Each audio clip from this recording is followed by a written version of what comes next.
homes. 301-433-CELL. That's 301-433-CELL. Tonight, the stunning death of Anthony Bourdain, the celebrity chef, writer, and TV star taking his own life while filming his hit show in France. One friend saying Bourdain had been in a dark mood recently. What his mother is saying tonight, the tributes pouring in. President Trump on the world stage, arriving late to the G7 and planning to leave early. The president posing for pictures right next to the allies he just bashed hours earlier.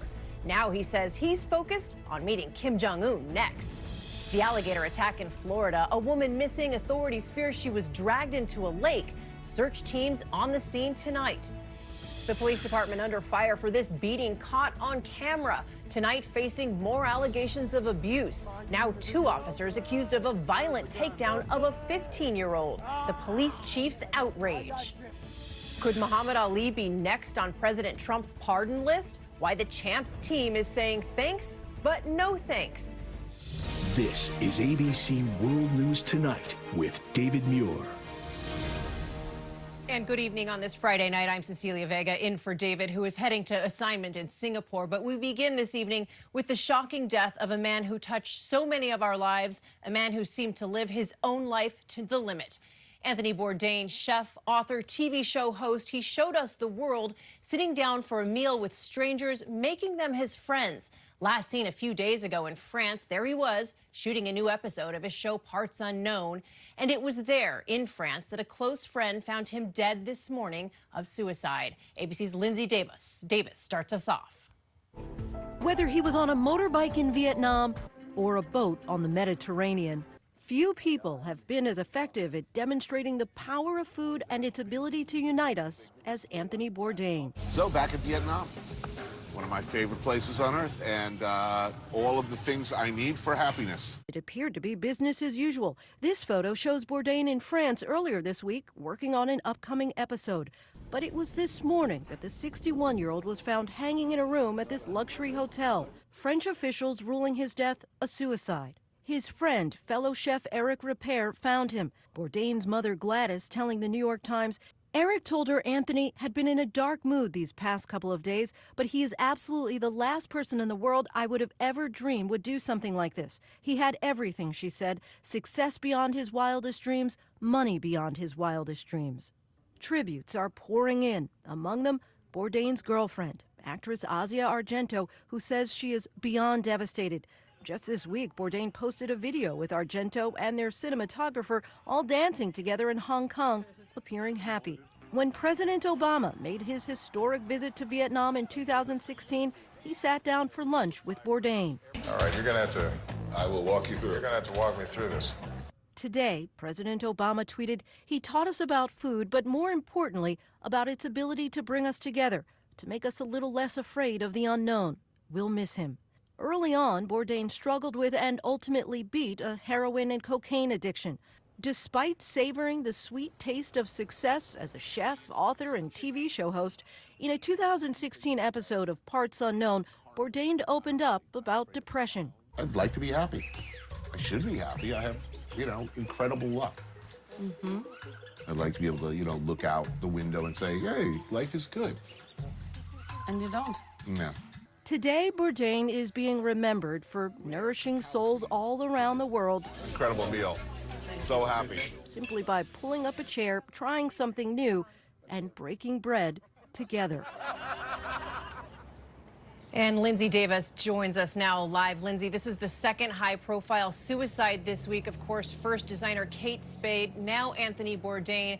And the CDC is out with alarming new numbers that suicides are dramatically up over the last 2 decades. But you have some encouraging news tonight. Yeah, that's right. I want to give you one more statistic, Cecilia. The National Suicide Prevention Lifeline tells us that calls are up 25% in just the last few days. They're saying that they believe more people are reaching out, asking for help because of increased awareness. So I want to pass along that number to you. 1-800-273-8255. Again, 1-800-273-8255. 8255. People are standing by right now to help, Cecilia. We cannot repeat that number enough, Lindsay. Thank you. Such an important message. And all of us here just want to underscore that there is help. Please reach out if someone you love is in crisis. If it is you, remember, you are not alone ever. Please call that number. We want to turn next to Canada now. President Trump at the G7 coming face to face with the very allies he spent recent days publicly bashing. And now he is angering them all over again by calling for Russia to be invited back into the mix.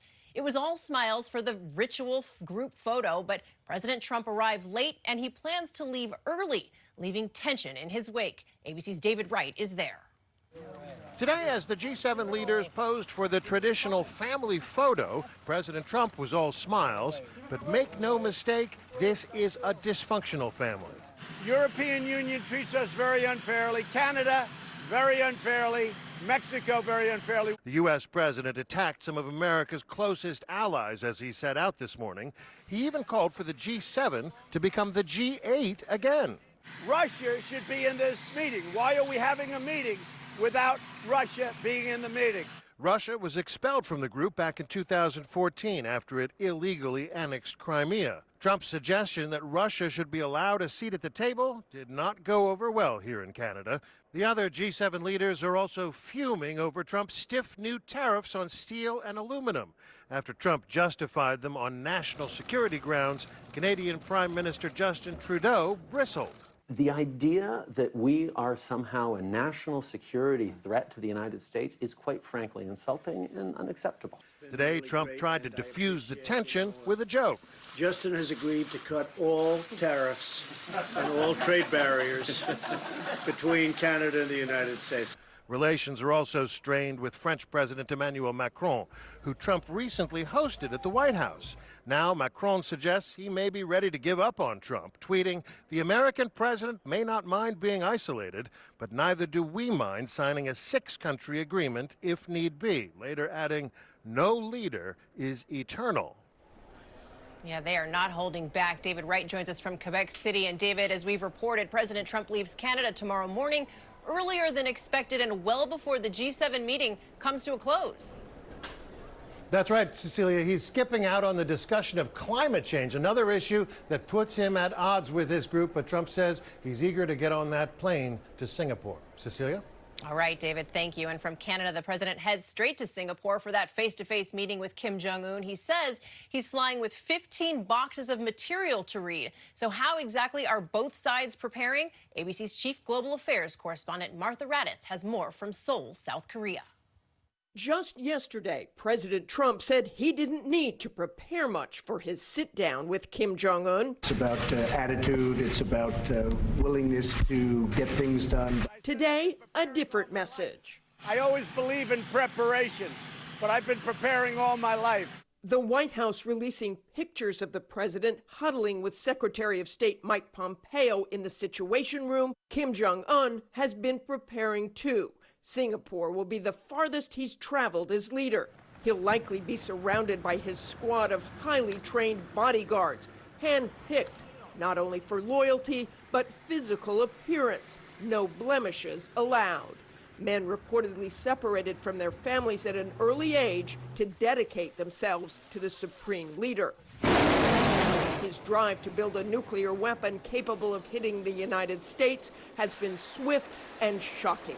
But the biggest surprise, his skill on the world stage, hand in hand with South Korea's president at the DMZ. I think he wants to see something incredible happen. Of course, the biggest test is yet to come when Kim Jong-un goes face-to-face with Donald Trump. And Martha Raddatz joins us from Seoul. Martha, this summit is scripted right down to the exact detail. Who sits where? Who enters the room first? What are you learning? All those details are so important, Cecilia, and they're going down to the wire trying to figure it out. But with these two unpredictable leaders, you never really know what's going to happen, Cecilia. You never do know. Okay, Martha, thank you. And Martha will join David when World News airs. World News Tonight airs from Singapore on Sunday.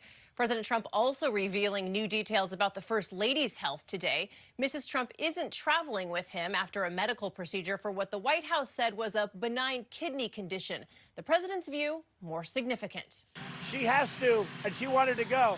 Can't fly for 1 month. The doctors say she had a big operation. That was close to a 4-hour operation, and she's doing great. I mean, right there. And the First Lady was seen for the first time this week after 3 weeks out of the public's eye. And we move on now to Florida and the hunt for a woman who went missing while walking her dogs. Authorities fear it was an alligator that dragged her into a lake. Here's ABC's Ariel Reshef. Helicopters in the air, a large gator spotted below. Tonight, South Florida authorities continue their frantic search for a woman who vanished while out walking her 2 dogs. The fear she may have been killed by a 12-foot gator. I just want pistols out. Since we have confirmation this alligator is in here. Authorities pulling one of the reptiles from these murky waters, later finding a human arm inside the animal. Around 9:45 a.m. Friday, 47-year-old Shizuka Matsuki spotted by a witness by the lake with her dogs before disappearing. That witness calling 911 to report the dogs now roaming alone. When the witness went to the area, he immediately spotted a large alligator. Police arriving to find one of the dogs with a fresh wound. While the CDC reports only 11 gator-related deaths in nearly 2 decades, Florida wildlife officials warn never walk with small children or pets on the banks of any fresh body of water in that state this time of year. And Cecilia, experts say gators are particularly protective of their nests and are typically most aggressive at dawn and at dusk. Cecilia? Okay, Ariel, thank you. We want to turn next to an Arizona police department under fire for an alleged pattern of abuse. Tonight, a new case coming to light. The first incident this week showing police officers punching an unarmed man. Tonight, body cam footage shows the questionable treatment of a 15-year-old boy. ABC's Marcus Moore is in Mesa. Facing growing outrage over a string of violent takedowns, the police chief in Mesa, Arizona, announcing 2 independent investigations of the department's use of force over the last 3 years. Let me be crystal clear.